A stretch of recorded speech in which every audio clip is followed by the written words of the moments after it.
今日我哋會用黑色嘅頭髮去做一啲歐美嘅線條嘅造型。我哋先做咗個分區先，頂層呢個大半圓為主，兩邊都係一樣嘅。呢個為之我哋嘅第一區，夾起咗佢先啦。第二區嘅話呢，比較薄身少少嘅，大概啱啱係2隻手指位夾起佢。後邊呢兩邊留翻少量嘅頭髮，呢個就會成一個好似三角形嘅形狀。先紮咗呢個馬尾先嘅，鋪去到我嘅耳仔後方，即係我哋嘅後腦區。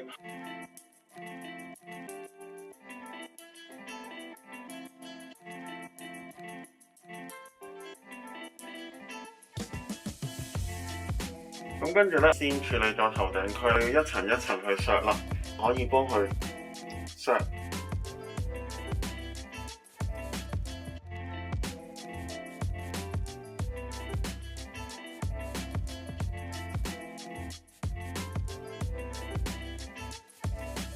再幫佢梳翻順啲頭髮。咁呢個主要咧就係靠削嘅技巧去做一個蓬鬆嘅處理，而唔需要用到任何嘅湯匙啦，或者可能唔需要用到任何嘅卡文捲吹頭嘅技巧都可以啦。最緊要將表面嘅頭髮梳翻滑、梳翻順，跟住髮纖暫時做一個固定。我哋一開始抽嘅時候，記住盡量向前喺度處理。第二執，第三執，適當嘅話就可以用埋髮纖，就幫忙做一個暫時嘅固定。暫時唔需要用任何嘅 hairspray， 做到6-7成靚就已經足夠啦。你一陣間亦都會再靠呢一個去做一啲變化。後腦區嘅話，咁就會做咗一啲咁嘅curve 線係呢一執，我哋只需要分開小細執，次過將佢撳翻落嚟，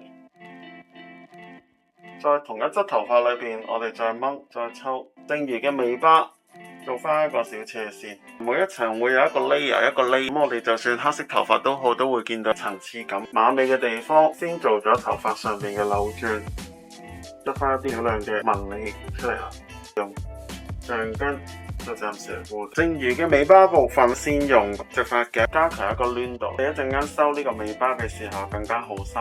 擰轉擰轉擰轉，擰大概3至4下，跟住一次過我哋就可以收上去。擰轉跟住之後用呢一個竹籤我底咗做一個固定，跟住先再用槍籤，未完全固定晒實，我哋就可以進行少量嘅拉絲，比較片狀嘅形式嘅拉絲，同下邊我哋就可以做到一個銜接。剩餘尾巴呢一邊，我哋就可以一次過收埋落去就 OK 啦。